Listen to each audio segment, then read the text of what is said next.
Hello, everybody. My name is Kyle Rudart, and I am a student in Dr. Radosh's broadcasting class at Alvernia University. And we have partnered with Berks Weekly to love interviews on Facebook. Here with me today is Anthony Orozco. Now, Orozco, he is the community developer of Barrio Alegría, the director of operations, I should say. He's done it all in journalism. He's the WITF reporter, and as well, he's also an activist for the community arts. So, Anthony, how are you today? Hey, how are you? Wonderful. All right. So we're gonna talk about a little bit about your community, the Barrio Alegría. So, like, what is it, and like, what type of activities are they doing for community engagement? Yeah, so Barrio Alegría is a community engagement organization that utilizes the arts. A lot of people will see what we do and assume that we are an arts group, whether it be a dance workshop, photography, theater. But really, all of those things are tools to get people engaged and involved in their community. So that either means helping them fulfill a dream, aspiration, or something that they want to see in their city, or maybe creating access to capital for a small loan, or learning more, or meeting people who have similar interests to them so that they don't feel alone in this place. Try and be like a building block kind of system, just trying Exactly. to help develop and just get better. And what are some like highlights and challenges of like working with the community and trying to do it all and help establish like just a good ground and basis for just everything around community? Sure.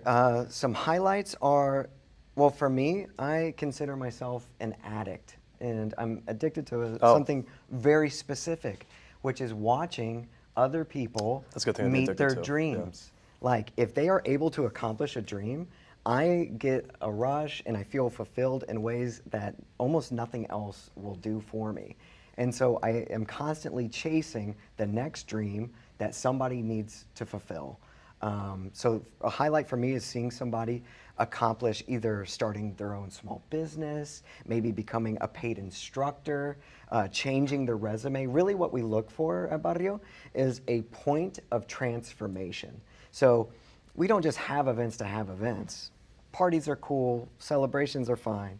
But for me, I want to see somebody change in one way or another, or a place change one way or another. So it's always looking forward to seeing somebody either advance themselves or move into a space that they wanted to be in.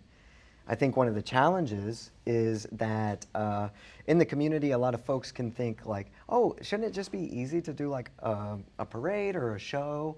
Or can't we just have like an arts market? And it's easy to say it. It's much harder to plan it through to make sure that everybody is considered, that the plans are thorough, and that you actually deliver what is expected of you and what the community expects of the event. So People don't think about the time management that has to go into doing something like that. Sorry to cut you off, but No, it's just but like you're right, the yeah. involvement and like how constant you have to be like 24/7. Yeah, and we really emphasize thorough planning at Barrio. So if we find ourselves planning an event, even if it's painting pumpkins, which will be coming up this month, so if you guys need to paint some pumpkins, holler at us. But if we find ourselves a week out and we don't know exactly what's going to happen through the entire event, then something's wrong. We need to have things planned a month in advance and have a very clear target of the people we want to engage. Gotcha. And you brought up like some of the, like the dreams and aspirations you have. Like, what are some hopes you have for the Barrio Alegría? Like, Oh man, for Barrio Alegría, I have so many hopes and dreams and aspirations. I mean, most generally is to get people involved who feel like this is a bus stop. I say that Reading is home to a lot of people who have what I call a bus stop syndrome. Oh, I'll be here for a year. I'll be here for 2 years. And then I'll go back home to the island, to New York, to New Jersey, to King of Prussia. I'll be going home. And then they end up spending 2 decades here and raising kids. This was your home. This is your home. You own this place.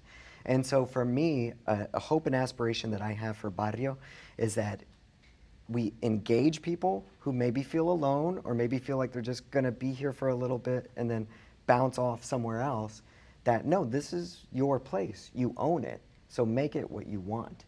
And that's the most general hope and aspiration that I Gotcha. have. Give them like a sense of belonging into the community. Exactly.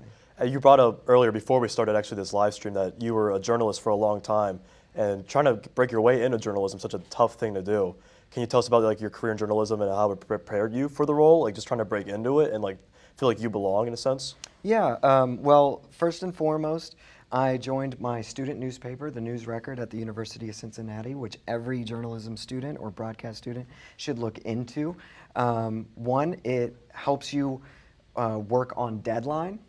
It gives you clips, it gives you experience, and it also gives you a ladder for you to explore different positions that are in the industry. Now, that may be different since print journalism is less popular at this point in time, but there are other programs where you can find yourself telling true stories that people want to hear and need to know through various mediums. So getting involved, if you are a student of broadcast journalism or journalism in general, is to start right away, because for me, the classroom was cool, but it did not give me the actual skill set that I needed. What gave me the skill set was doing it. Going out to the world and reporting on it. And I was going to ask you, like, what advice would you give to the college students who want to pursue journalism, like I do, and like how it got you started? I think a very important piece of advice for college students would be to find your niche. Find the type of journalism that you want to do. Because if you're just going to go out and be a general reporter, it's a rough landscape at the moment. Times change. Everyone can be a journalist now with like social media and everything. Yes, and everyone can be a journalist, and but not necessarily a good one. Exactly. Or a reliable or ethical one. And so if you find your niche, whether that's photojournalism, reporting on the economy, maybe you are bilingual and for a certain community, that's the story for me. Right.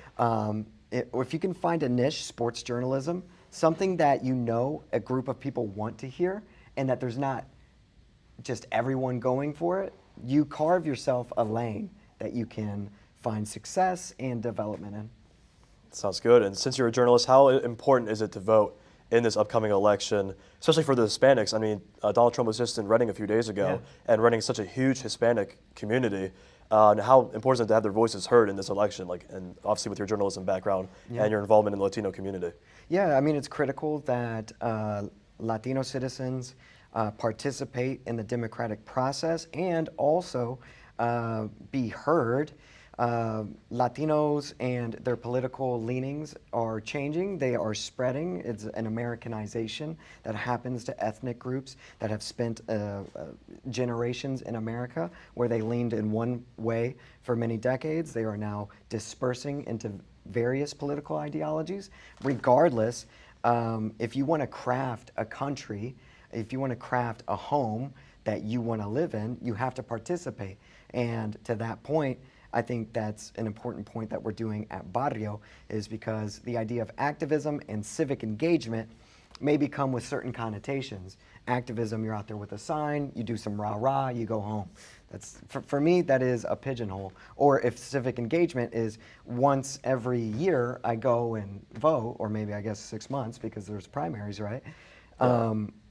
That is not civic engagement. Being engaged and being active in your community is actually moving things along and learning more and having your voice heard, whether or not people want that voice to be heard. Right. And that takes guts, and that takes action and proactivity.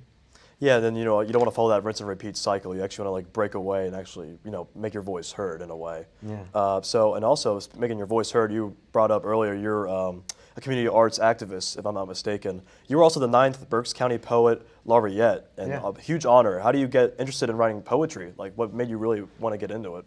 So I'm a mixed kid. So my mom is very European white. My dad was very dark indigenous Mexican. And so growing up as a biracial person, especially where I was raised, which was Ohio, it was brought to my attention that I was different, that I was not like everyone else. And so I guess that started, that teenage angst, which is a beautiful place to start with poetry because everything hits deeply. Everything's the end of the world. All your hormones and emotions are just like boiling over. So that's where I started.